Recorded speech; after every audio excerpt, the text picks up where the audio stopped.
CFM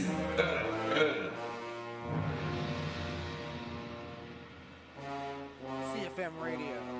We are back. We are back and opening up the show with Godzilla from Destroy All Monsters Melee. What is up, Vector? What is up, Drakes? We are tearing it up this week on CFM Radio. And you know what, guys? I gotta be out here. Fuck Google for saying that my channel, CFM Radio, doesn't have sufficient channel history to go live. I had to snap a picture. It was ridiculous. And then it took them like until the next morning to grant me my ability to stream again. This is one of those things, man. I really thought about streaming on YouTube this week. By the way, if you missed it, CFM streaming came back on Twitch. But I wanted to jump on YouTube, but I had that bad taste in my mouth, man. So I said, fuck it, I don't need to change my settings if I just go live right now on Twitch. And I went live playing some Marathon and Marvel Tokon Fighting Souls. It's pretty rough time. Didn't win too much, but I had a great time. I will say. Drix. Yeah, you can't spend too much time, talking smack about our tech overlords on their platforms, right? Well, but here's the thing, Drix. I was going to say, I realized playing Marvel Tokon and Marathon, again, twitch.tv/CFM on Twitch. If you have not, also remember to follow us there, like the stream, subscribe to us here. But if you... it's a really, really big deal, like a big value for me is if a game, even though it's like frustrating or what's the popular word? I'm trying to think of it. Friction. If there's a lot of friction, right? That's the buzzword. It's a lot of friction. There's a lot of friction in my game. I don't mind friction in my game, Drix, but it's got to be worth it. Yeah, exactly. And, we'll be getting a little bit more into our tastes in games towards the end of the show. But, of course, we're here for video game music and news. Oh, yeah. And and you're just joining us now. So let's do some headlines. Drix, we're just going to start it off right now with GTA 6. Get it right out of the goddamn way. Drix, discs just don't make sense. But for who, I wonder? I mean, yeah, it's definitely what's on every gamer's mind now that, we see an end to physical media and gaming's. We probably won't get another console generation where you can go into a GameStop and actually buy a new game. And again, I have to keep telling people, another soundbite that I failed to find that I really wanted to find this for this week was Phil Spencer. You gotta remember, that guy was on stage saying that our device is one of the few in your house that still has a disk drive. And that's a problem. He was saying this when he was still the head of Xbox. So, make no mistake, it's over. Yeah, I mean, depending on who you ask, especially if they, work for a company that just wants to make a lot of money, then they're seeing it as a problem. So either way, here's the headline. Quote, GTA 6 boss says discs don't really make sense as PlayStation ditches them too, from Dexerto. We're just going to jump right into the meat here and talk about his response to the backlash. Quote, Strauss Zelnick, it's where the world is going now. Quote, in certain instances, especially if it's a big game, disc just, and I said discs, don't really make sense for the consumer, the Take-Two boss said. Also, in most cases, you have to register online to play anyhow. So if you're already connected, who cares if you download digitally? It's all the same and it's much more convenient. So, that's where the world is going in our opinion, and I think Sony understands that. We certainly understand that. It doesn't mean that we won't have physical editions now and then. I'm sure we will in the same way that there's still vinyl in the recorded music business. But in other instances, it just won't make sense. Drix, I find this statement not only wholly unsatisfactory, but I also find it rather insulting. Yeah, pretty tone deaf, if you ask me. Because here's the thing, right? I'll say this. I don't really have a problem with him saying, hey guys, we and Sony think that this is where shit's gonna go. So fucking put up or shut up. I actually don't have a problem with that. I have a problem with him saying, oh, that's not like we're just gonna go away. You got like things like on vinyl. And I'm like, oh man, like that. I don't know if anybody else understands how backhanded a statement like that is, because newsflash, dude, I can't play my PS1 games on my PS5. What the fuck? Yeah, I can't play, Funko Pops and plushies. Maybe a trading card game, but come on, guys. But come on, man. Like, this is actually crazy. Like, it's one of those things where, like I said, it's patently insulting. Because, way to create some kind of false equivalency just to tide over, I hate to say it, ignorant masses. Because a video game isn't like a vinyl, dude. Like, yeah, a bit more to it than, putting the needle on the record. I also need, some kind of controller in my hands. And like, there's it's all proprietary, dude. Stuff from like what, PS3 and before. That's all proprietary, dude. Like, even emulators are having a hard time. You tell me a good working PS3 emulator, right? Yeah, like, exactly. It's tough. It's tough out there. It's tough and out like, there. just read between the lines and say what you're actually thinking. Like, we will make more money if we don't have to physically manufacture anything and just sell you a software license. That's the bottom line. That's what it is. That's what's happening. And I don't know. My heart goes out to GameStop. It's like, I don't know what they're going to pivot to after this. Oh, dude, they already pivoted to trading cards, remember? Yeah, trying to buy eBay or something. Yeah, right. Hey, you know what? Speaking of shifting business strategies, I got one for us right here. I got a picture pulling up. This was an interesting one, Drix. I actually forgot about this little side of Amazon until I saw this headline. You're seeing it on the screen now. Amazon are getting out of the headline from Rock Paper Shotgun. Amazon are getting out of the MMO game business, handing control of Lost Ark and Throne and Liberty to developers, but it won't be all smooth for players. Oof, what is that supposed to mean? How much Amazon infrastructure is, still supporting Lost Ark and Throne and Liberty? In a blog post on from the article, quote, in a blog post on Lost Ark's site, Amazon writes that, quote, starting in early 2027, Amazon Game Studios will end its live service operations of Lost Ark, with Smilegate taking over going forward. While there's no set date for Lost Ark's transition, it's due to take place early 2027. According to the post, while much of your account data will survive the transition, there will be aspects of your Lost Ark history that won't carry over when control of the servers changes hands. All of your chat messages and history and in-game mail will be gone, as well as your friends list, memos, and group names. However, characters' progression, inventory, game data, and entitlements, and your wallet balance will all come across.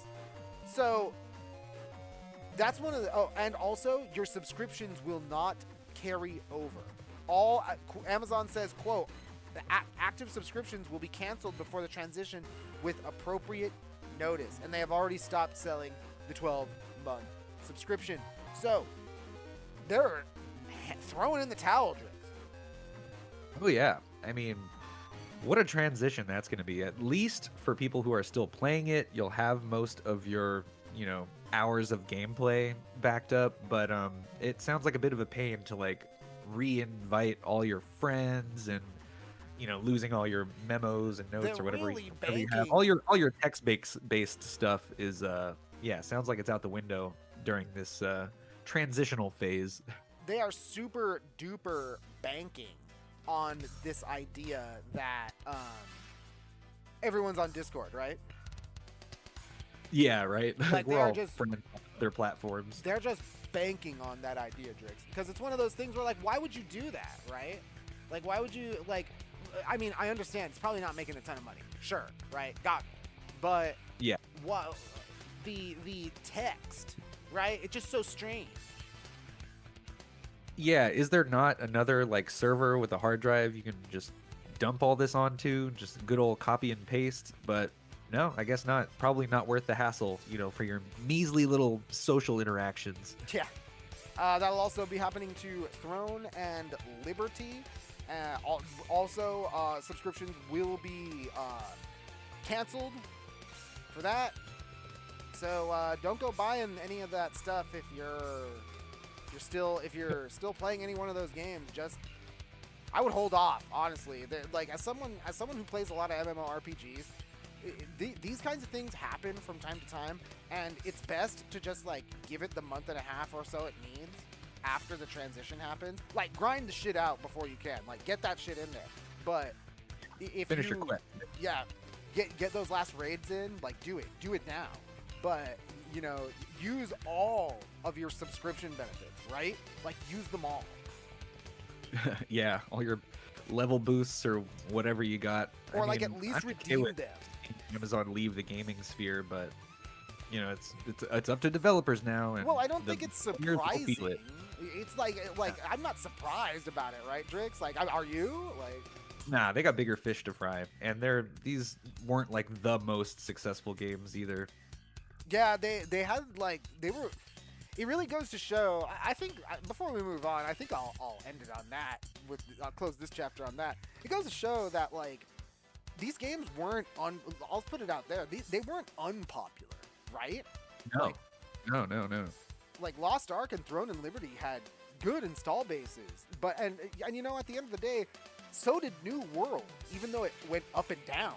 You know what I mean? And at least on PlayStation, yeah. Like there was a lot going on with this, so they probably just really needed one of these games to be like a uber mega hit, and it just didn't happen.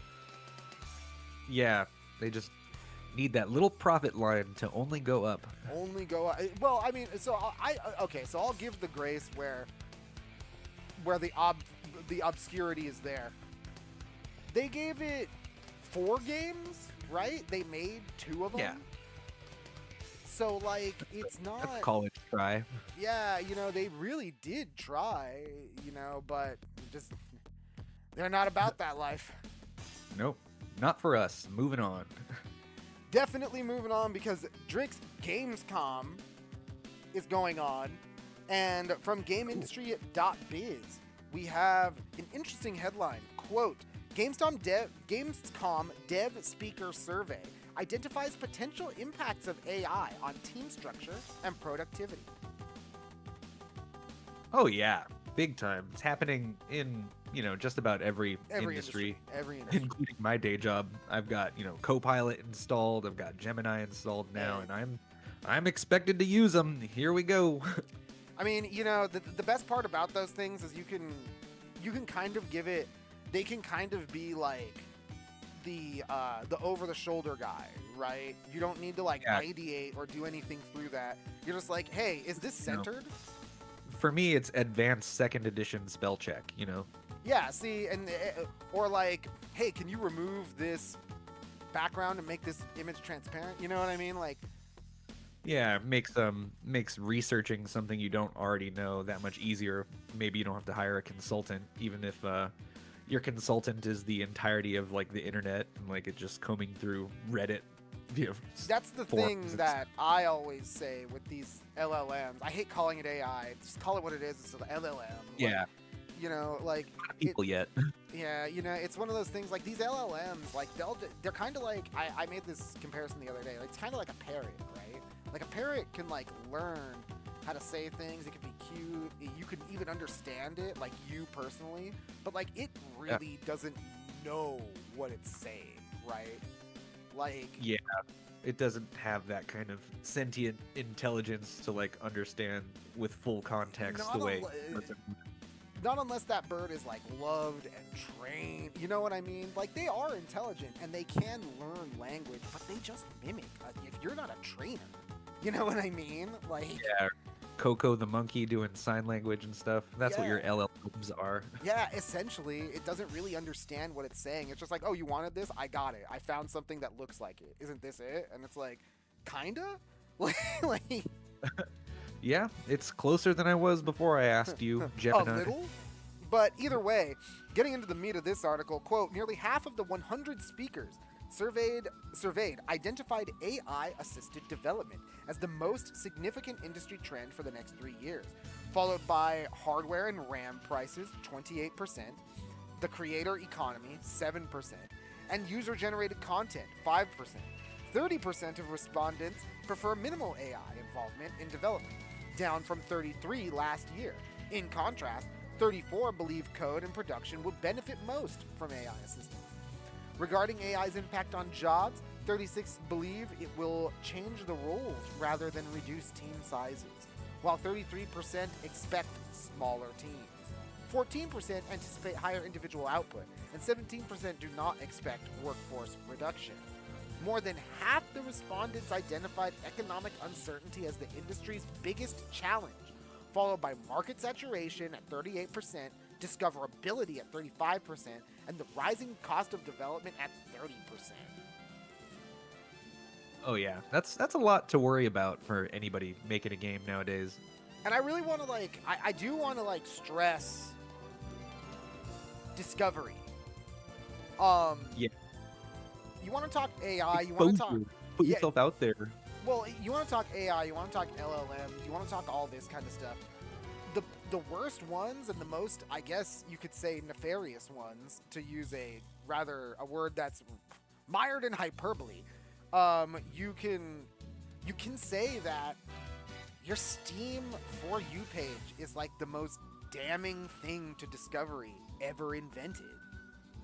Oof. Yeah, boy, they shove those deep discounts at me, and now I'm discovering. And they have a whole it's almost like looking at the weather, right? It's like, here's the releases that are coming out for the week. Here's the ones that you might like. It's like, dude, I get that there's a million games. I think there's 250 games coming out per day or something like that. But Yeah. discoverability. It's your Spotify algorithm, hey, you play this, you might like that. Yeah, and your discoverability, I don't know where it's weird to me that discoverability is such a concern, but the creator economy is not. Yeah, I mean, what does that entail? People streaming on Twitch and then posting reels and TikToks and the like? But isn't that something that is that's the shit to do, right? Yeah. Oh no, they're just gonna spend more time, watching our game on their phone instead of playing it or buying it. I mean, you'll eventually get to I think so. Before we move on to our final news story, because it is a big one, and I didn't want to. It has to go with exposure, but I will say that I feel like the biggest thing that people want today, I'll say it like this: the millennial gamer, right? They really don't give a fuck about your game unless it's got Bugs Bunny or Gandalf or fucking something that they recognize profusely in it. And I don't know how long we stay in this era, especially since the thing that I do agree with these devs on is that the UGC, user-generated content, I think that is a passing fad. Yeah. I mean, I remember when the website I Can Has Cheeseburger showed up, and all of a sudden people are making cat memes, and they're like, cool, we get to reap the benefits of user-created content. Yeah, I think once people put the blocks together and start thinking about it more, they're going to start leaving those platforms. Plus, Roblox is mired in controversy over and over and over again. So I think that pillar, they're right about that. But I think if discoverability is your thing, then dude, you got to be reaching out to creators, not to toot our own horn, creators big and small, to just get your game out there, because you never know who's going to watch what. Right? Yeah. GTA. Sure, you local marketing guy who's just hungry to put your game out there on blast. GTA is sitting here getting a Netflix fucking time slot. Yeah. Because they know that they're gonna get the ads, right? Yeah, exactly. And problem might only get worse. Especially when we're going in with games like this. You're seeing it on the screen. And that is not a typo. That is Mecha Chameleon has now sold 20 million copies in 2 months. You know, and this is one of those games I may have scrolled past in like the Steam discovery window and just sort of like, oh, sure, a game on Steam. But 20 million copies, and like I've never heard of it. Like, this is crazy. 10 million every month since its launch. What's up with this?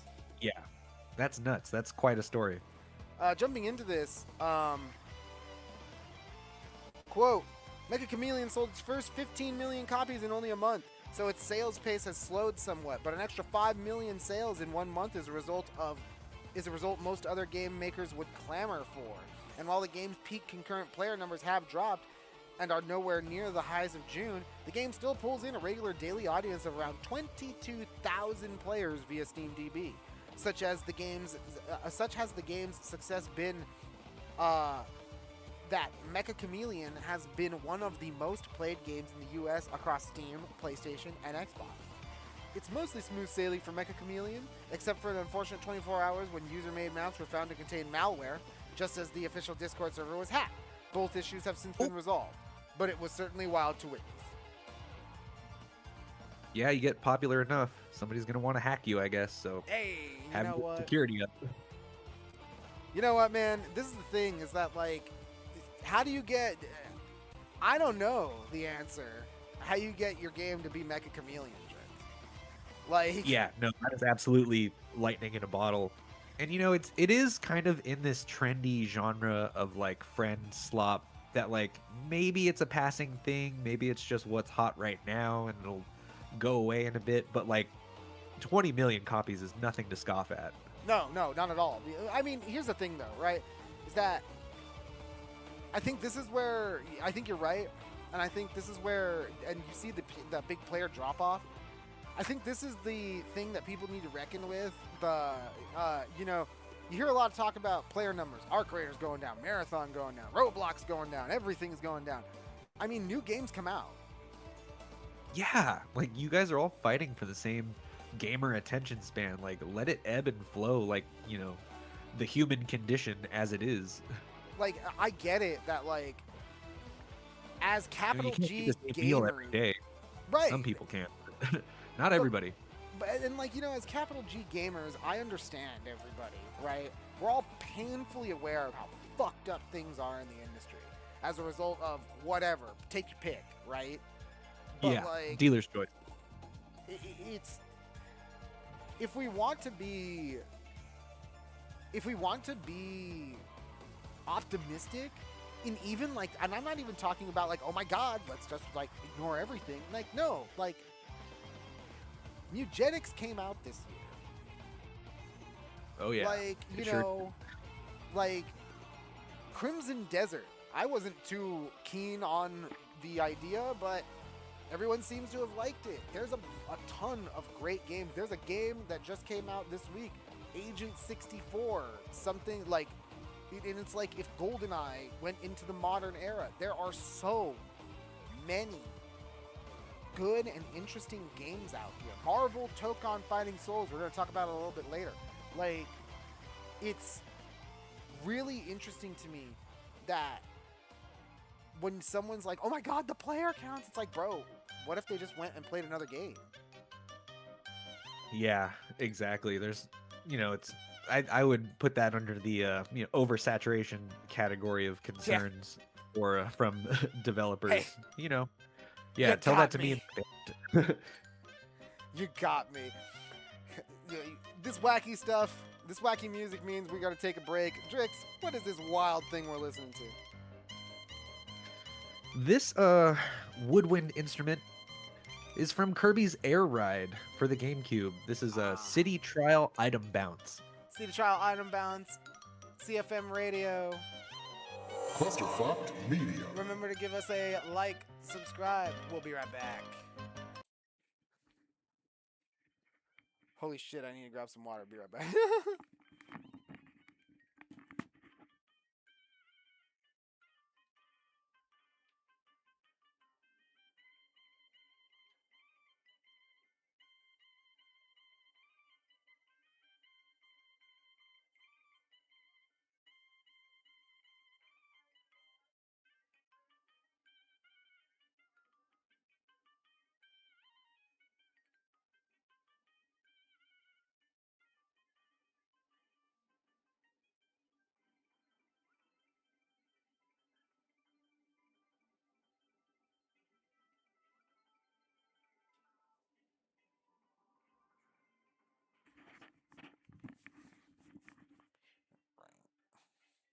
All right, we back.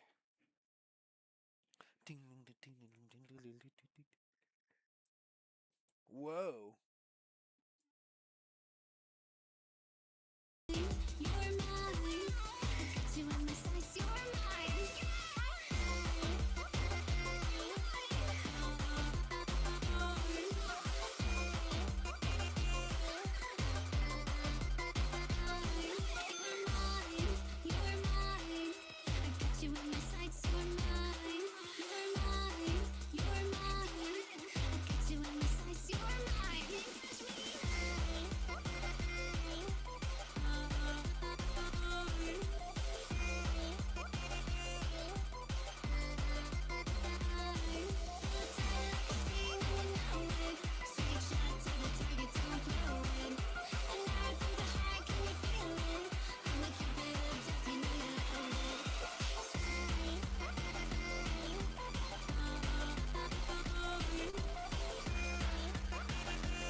CFM Radio.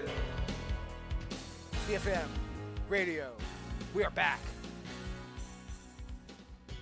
Speaking of Steam Discovery, that song was called Cupid of Death from Don't Stop Girly Pop, the Y2K themed movement shooter. Another great one that Drix loved, Don't Stop Girly Pop. You're also seeing Vital Shell, another one of his picks that he's been playing this year. You know, Drix, Yeah. you've been playing a lot of these, right? Huh? We've been playing a lot of these, right? These like auto shooters. Oh yeah, no, and Vital Shell definitely takes the cake for me anyway. I did rather enjoy the rhythm element in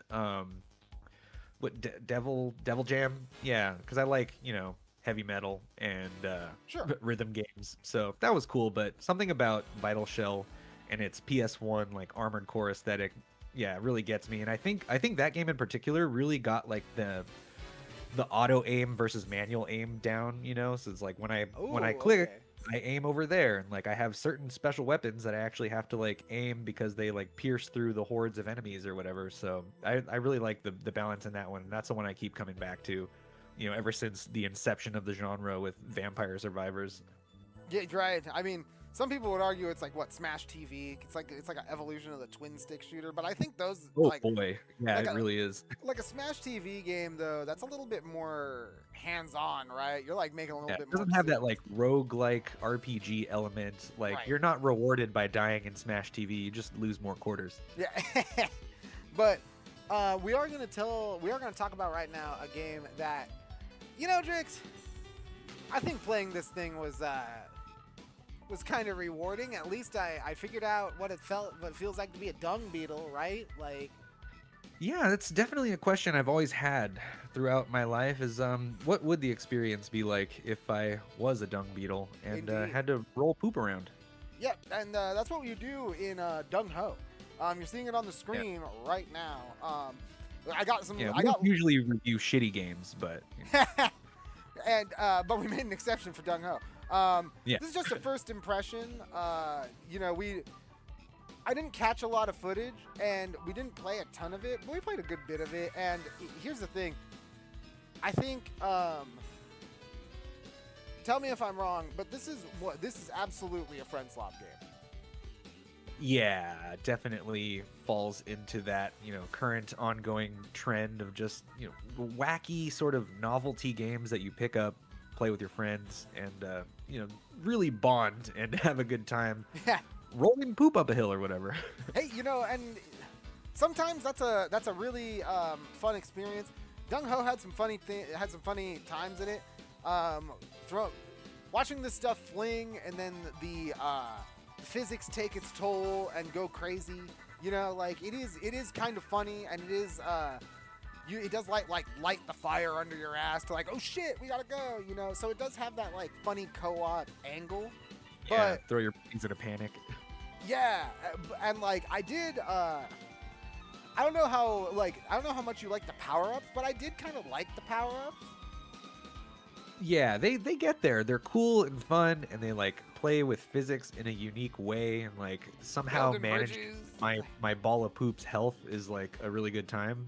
Yeah. Like, I think that's the thing is that like this game doesn't the we were talking about friction earlier. The friction in this game isn't really coming from like oh, I can't find my friends, or like, oh, this map is so fucking big, I can't find anything, like my objective, where is it?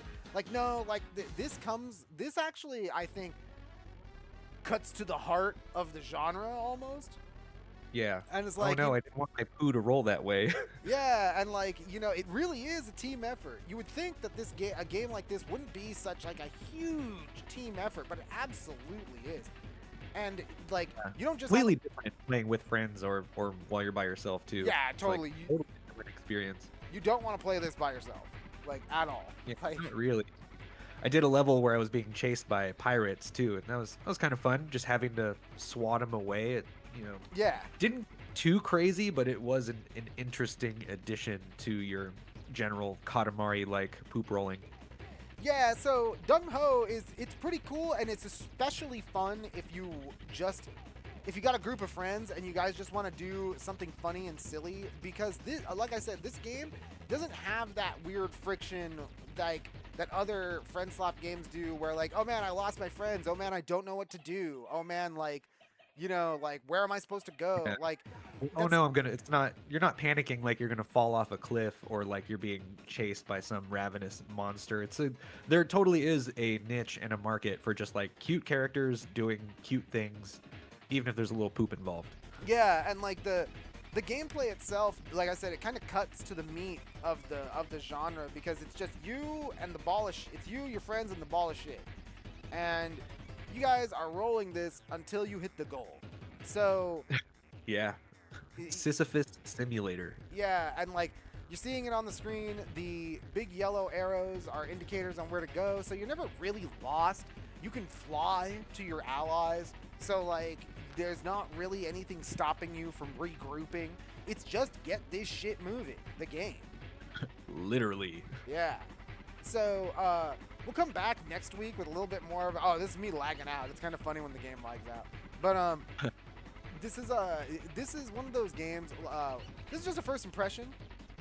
This is one of those games. We'll come back to it next week after we have a little bit more time under our belts. I do want to try the pirate level with Drix and get some footage of that, because they're fucking funny looking. But Yeah. That is like one of the recent additions too, Yeah. and we're gonna see where this poop takes us. yeah, we're gonna see where it takes us. Gung Ho isn't a bad game if you're looking for a more honest style friend slop game. That's just straight up like get this from point A to point B. Let's go. Like, it's not like Phasmophobia where you're all running around in the dark. It's not like any of these other ones where you're like, oh my god, I got separate. I died and I respawned. Now I have to walk like 10 miles. You know what I mean? It's not like that. It's just get this the ball obstacles are rolling. all natural. Yeah. So that's Gung Ho.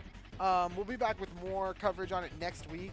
But I have another first impressions, and I'll take the lead on this one, because of course, you know I had to do it. I went ahead and I just kind of bought Marvel Tokon Fighting Souls. Oh yeah, you are the fighting game guy. So like, well, I'm trying to find the B-roll that I got here. But so the thing that I gotta say about this game is it is there's a good bit that's like the beta. But I gotta say, oh well, here's the trailer. But I gotta say, Drix, I wasn't expecting the game to. I wasn't expecting to be as good as it is. I'll just say it straight up. This is an excellent game. I feel like there's a lot of love in this. This game, they really, it's a new way to look at your favorite Marvel characters.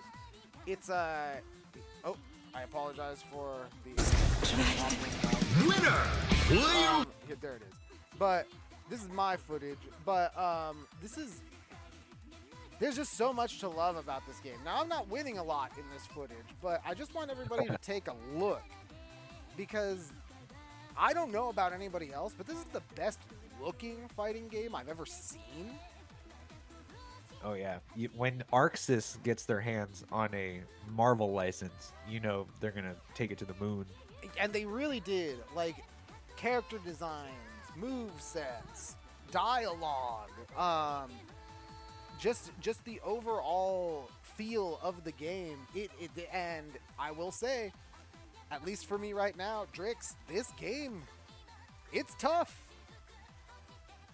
Oh yeah, still climbing that learning curve or what? Yeah, because it's one of those games where this game, I actually feel like, I shouldn't say it's tough on the outset. It achieves a good balance. You've got options for people who just want to mash, and they'll do good. Then you have options for people like me who like finding like high damage stuff. You know what I mean? Yeah, just always searching for those infinite combos and the like. Giving me them good combos, you know, like, so there is something here for everybody, and you are rewarded for learning those combos. You can eke out a fair bit of extra damage. I'm not talking like 5%. I'm talking like 15, 20 extra percent on just someone who's mashing buttons. But the beautiful part of this game is that they really ended up harnessing that Marvel vs. Capcom style chaos. Sweet. Yeah, no, it does. It looks just like that. Like, I feel like I'm looking at Ultimate Marvel 3. Yeah, because like, yeah, man, you're throwing assists, you're moving in, you're getting hit by your opponent's assist, they're getting hit by yours. You're trying to get any sort of hit that you can. And man, these exchanges feel epic. They just feel epic. Not like to mention heroes. Exactly, and not to mention all the beautiful Easter eggs. So many Easter eggs to not just Marvel Comics, but to Marvel vs. Capcom and all of the history of fighting games. Like, there is so much love in this game. I think that if you like fighting games, it's a must-buy. If you like Marvel, it's a must-buy. If you have a PlayStation 5 and you're looking for something different, it's a must-buy. Like, this game is very well made. You do not, from the single-player content to the online multiplayer, because the netcode is very smooth, you are going to get your money's worth. It's absolutely one of the best, at least for me, one of the best games this year. And honestly, I gotta say, I'll end my first impressions like this. I didn't expect PlayStation to be killing it like this. Yeah, I mean, I'm just glad to see Marvel coming back into the fighting games arena, right? In a really spectacular way. Like, this game... This ain't Rivals. No, it's beautiful. Like, it looks great. Like I said, this is probably the best looking fighting game I've ever played. Like, I think the last time I was really wowed by a fighting game was, like, Guilty Gear Xrd. Because I was like, oh my god, this animation is incredible. But this game is, like, on another level. Yeah, all smooth animations and stuff. Your favorite comic book characters just jumping out of the screen. And even down to the aesthetics, like, to the point where not just the visuals, but everything surrounding it. Like, you know, you'll, in a lot of fighting games, you'll have, like, cheeky dialogue between specific characters, but these people are, like, having, like, if you're, like, Wolverine versus Storm, these characters are, like, having a conversation while they're fighting. Oh, that's pretty cool. I'm glad to hear that they, like, know their fans, know their communities, and are sneaking in those Easter eggs whenever they can for people who have that kind of knowledge. like, and it's easy. The best part about it too, Drix, is it's kind of like the plastic curtains in Marathon. It's so subtle, but it's so impressive that when you see it for the first time, or when in this case you hear it, you're like, man. If you weren't like this as a fighting game fan, I was like, wow, this kind of feels like it's for me, because not a lot of people in the middle of a huge like melee can like stop and smell the roses, for lack of a better way to say it, and like take in the aesthetics. So if you're catching these things, you're like, wow, it really adds to that atmosphere. It adds to the effect of a Marvel clash. You know what I mean? And it's great. Yeah, you are in the comic book universe. Yeah, it's fantastic. So I'll come back with a full review next week. Marvel Tokon Fighting Souls, very good game so far. I haven't run into anything that irks me, but that came out last week. It's time to talk about what comes out this week. Oh yeah, as always here on CFM Radio, we like to bring you the latest games that you can play. And the first game, Drix, is Defender of the Crown. The Legend Returns. Yeah, this speaks to me. I don't like it's returning enhanced for a new generation, but I'm a big fan of like the old school like Sierra Online, right? Windows PC 98 graphics and stuff. So this sounds like a fun thing to alternate between, like I was doing in R-Type 3. Or like Halo Master Chief Collection. Fantastic idea. I love this kind of idea. I'm definitely looking at this game, really highly anticipating it from the PlayStation Store. Quote, in the 1980s, Defender of the Crown helped define a new kind of cinematic strategy game. Now it returns, rebuilt for modern platforms and remastered with an entirely new way to play. Conquer territories, raise armies, storm castles, and shift the balance of power. It's the Defender of the Crown you remember, just sharper, cleaner, and built for today. Yeah, and there seems to be a lot of variety in the game too. It's like you're not always just staring at a map. Like now you're riding a horse, now you're throwing dice, now you're sieging a castle. Like truly, man, would love to get into this. I don't know what a big box PC game fan wants more than something like this. Like, this is like a dream come true for someone like me. Yeah. I was like, are you serious? Would be if it came in a big box. Like, seriously. But when I saw this, I was like, wow, is this real? Like, they're redoing Defender of the Crown? And then, like what you said, oh my god, you have, like, you're riding horses. You're, like, fucking sieging castles. Like, what is going on? This game looks awesome. Yeah, it's the kind of thing that really, like, drew me into RPGs to begin with, you know? Yeah. Fantastic game. If anyone is interested, highly suggest you pick this up. Yeah, might have to. The next we have is Dusk Fate. Ooh, yep. It's going to get weebly wobbly and timey wimey. Oh, also, Defender of the Crown comes out in 9 hours. Pre-order it now and play it immediately on PlayStation Network. But here's Dusk Fade from the Steam page. Quote, shatter the shackles of time as you jump, swing, and slash through a futuristic world in this love letter to classic 3D action platformers. Ziri, accompanied by his mechanical cuckoo, must save his sister from a mysterious clock tower that has plunged the land into eternal night. Yeah, digging the art style in this one. Totally feels like some of your favorite platforming mascots of old. And where Defender of the Crown Legend Returns is only coming out on PS5 and PC, Dusk Fade tomorrow hits PlayStation 5, Xbox Series console, Switch 2, and PC. So take your pick if you're liking what you're seeing. Yeah, pick a console, any console. You can play Dusk Fade. And you can also play Hell Let Loose Vietnam. Ooh. Baby, yeah, I'm glad they made a sequel to Hell Let Loose, because that's the kind of like massive war simulation that I like to go first person shooting in, you know? From the Steam page, quote, join the ever-expanding experience of Hell Let Loose, a hardcore World War II first-person shooter with epic battles of over 100 players. Oh wait, that's the original one. My bad! A lot of that carries over, though. Yeah. Same thing, but in Vietnam. Yeah. So here it is, Hell Let Loose Vietnam.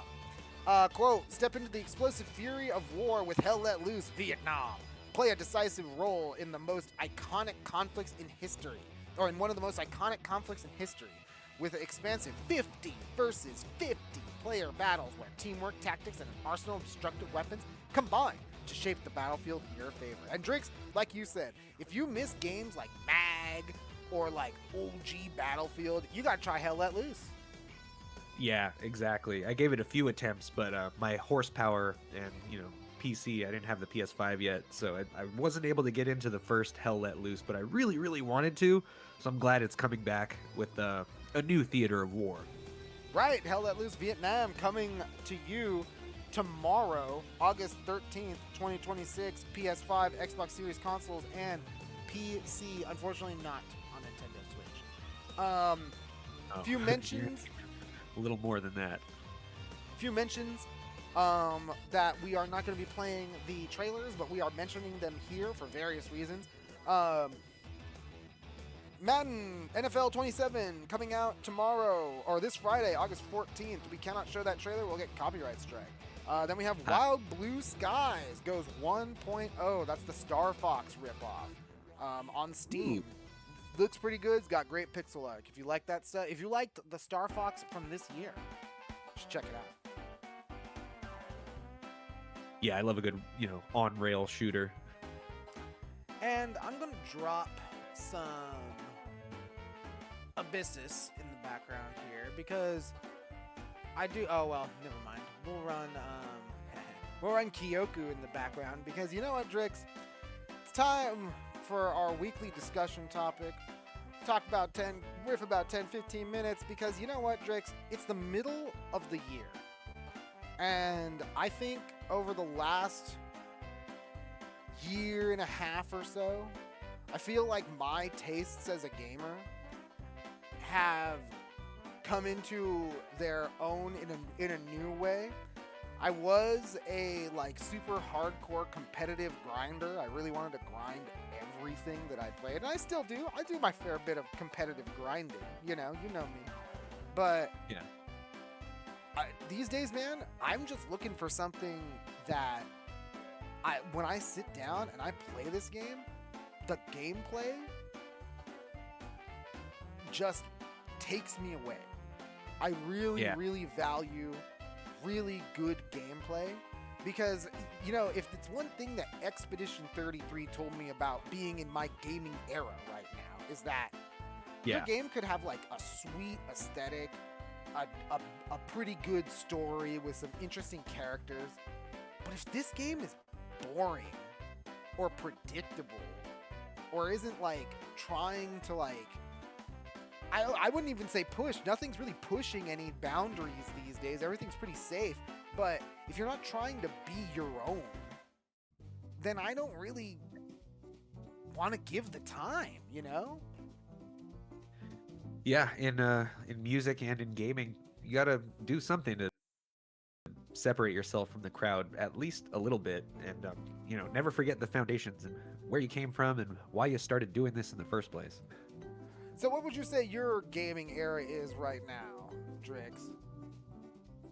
Well, I'm gonna kind of sum it up with an acronym, a Super Saiyan acronym almost. SSG, story, style, and gameplay, and it needs to feed into that latter, using the former. Yeah. Because of course the gameplay is at the heart of it all. It's if you're not enjoying whatever it is you're doing in the game, it's kind of pointless. It's almost not even a game. It's just something else interactive entirely. Mixtape. Yeah. But a lot of the times, in most sort of creative outlets and works of art, style over everything, because that's what's gonna make you stand out from a crowd, especially in such oversaturated markets. We're a very visual species, but I also, part of why I love video games is also for the music, and there's paths you can take, whether it's AAA quality, hyper intense visuals, or you go the retro route and you do something sort of aesthetically pleasing, maybe a little nostalgic, but just that's what makes the art good, because trends come and go, but style is timeless. And it's, if you say I'm going to put out an album, it really needs to sort of define like that era. Yeah. And then story.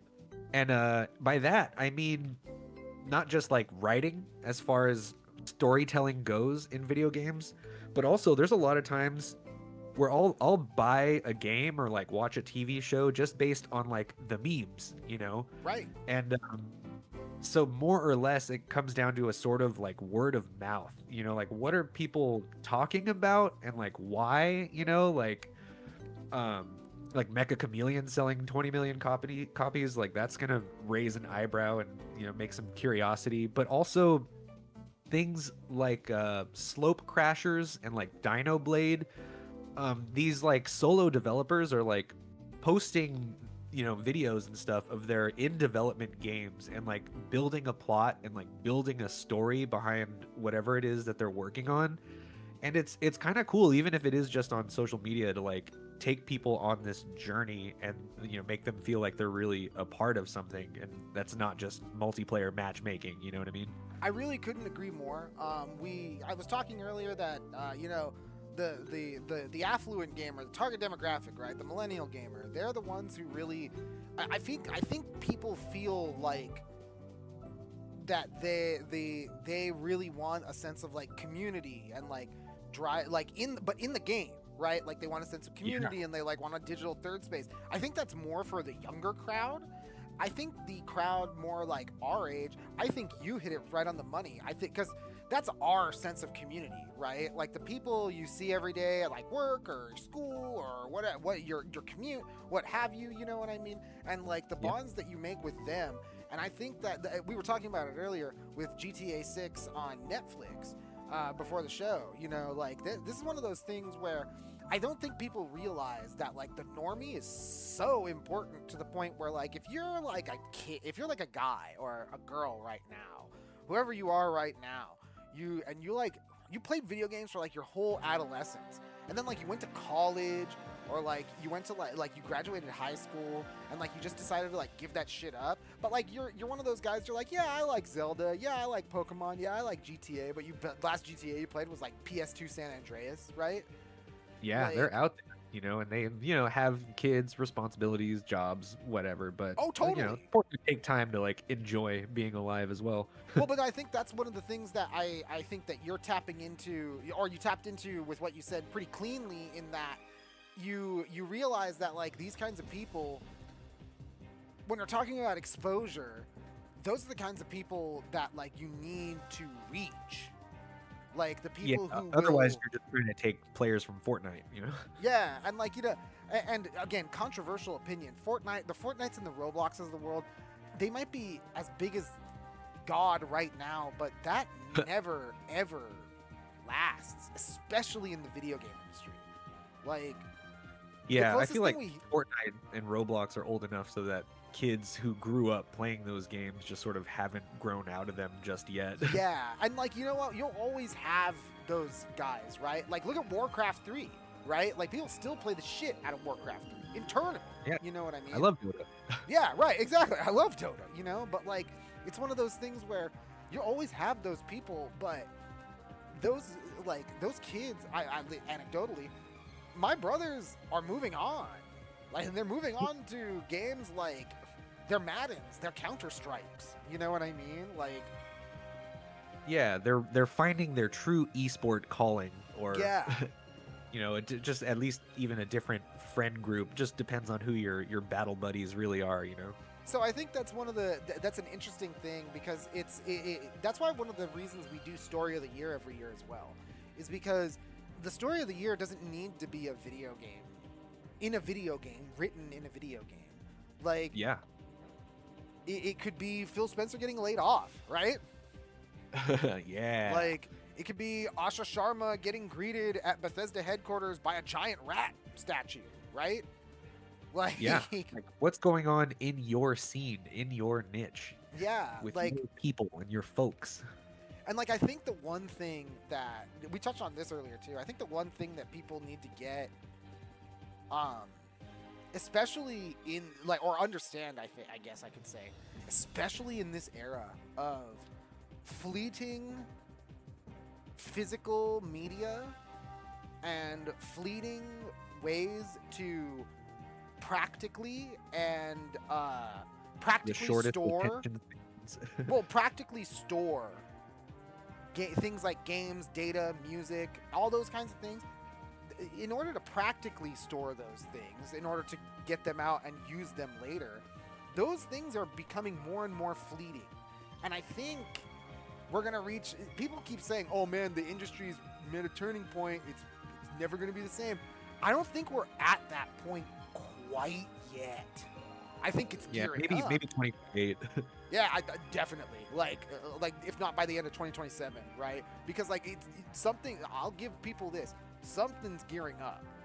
Like games are going to change. It's not just GTA 6. Yeah, games are going to change, and they're going to change profoundly. And because here's the thing with me. I can end things on this. I love Marathon. It's really hard to take a break from that game because I think about it all the time. But I also have to take that with this weird grain of salt that this game is probably not going to be here in 5 years. It might even not be here in 3. And you can say player counts, you could say whatever. It doesn't matter. Every game is going to be this way. Yeah, especially the online-only ones that are just live services, too. You never know when they could pull the plug on something like that. We've definitely lost some good ones over the years. It's tough because I think and I don't think, as funny as it is, I don't think game streaming, like local game streaming, I don't think that's the future either. No, not at all. I hope not. I want to own something, even if it is just a license to use the software. But I think that's the thing, Drix. I think that we're going... So, I don't know about Please you. don't make everything a subscription, please. Well, we don't have to do this. Let's not. Here's the thing, Drix. Again, this is just my, like, the thing I'm throwing out there. Is that, like, you know, you and I are in this... We're clearly in eras where we recognize that games not only are better than they ever have been in, like, what? We haven't had a generation... People can say PS5 has no games all they want. I don't think we've had a better generation in gaming than this since, like, what, the PS2?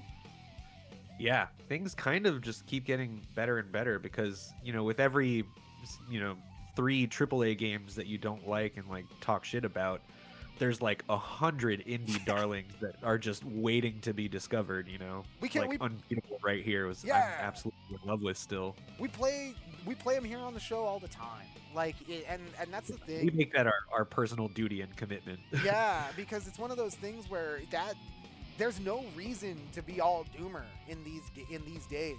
But I think that you're not going to be streaming things. You'll still pay a subscription to play online more than likely.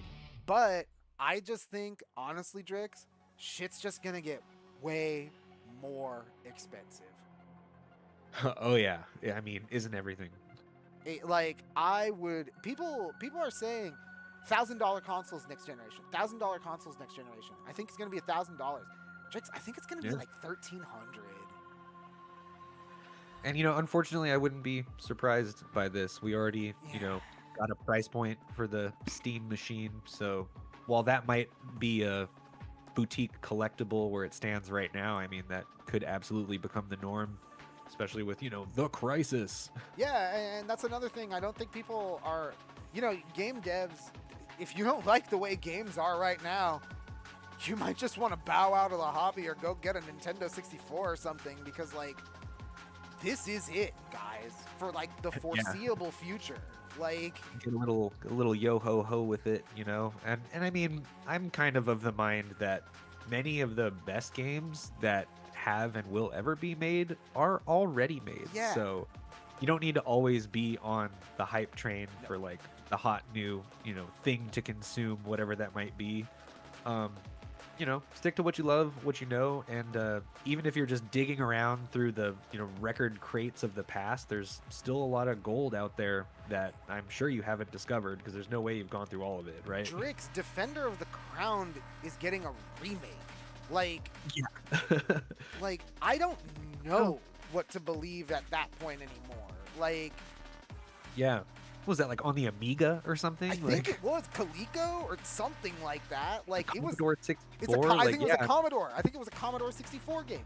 Like Yeah, no, imagine if we take the reboot, remake, nostalgia pill all the way back to the Amiga and the Commodore, like I'm sure there's good stuff out there. I think like Elvira had like 5 games for the Amiga or something. Like there's That would be quite a collection. Much. Old school Splatterhouse, on like a turbo graphics. You know what I mean? Like yeah, or take the Sega route and like take your best games and give them a new modern twist. So we get a new Crazy Taxi, a new Jet Set Radio, like a new Golden Axe. Or that I'm excited for. And like I said, if you don't like the way games are right now, I don't know where you go other than totally backwards because all games are. I don't think there's going to be any huge technological breakthroughs. I don't think there's going to be any giant graphical improvements. This is it. Yeah, especially, improvements that your average gamer can afford, but or even backwards recognize. Backwards is still a direction to advance in, We're not retreating, we're advancing in the opposite direction. And with that, I think it's time for you and I to advance in the opposite direction. Yep, and on to some games. Yes. Thank you everybody for joining us. We had about 4 listeners today. Thank you so much. Please remember to give us a like. Please remember to subscribe. And you know what? Why not give us a comment? Come on. Yeah, tell me what's up. Flame away. Or if you want to, just send us an email. Contact at clusterfuckedmedia.com. That's FUKTmedia.com.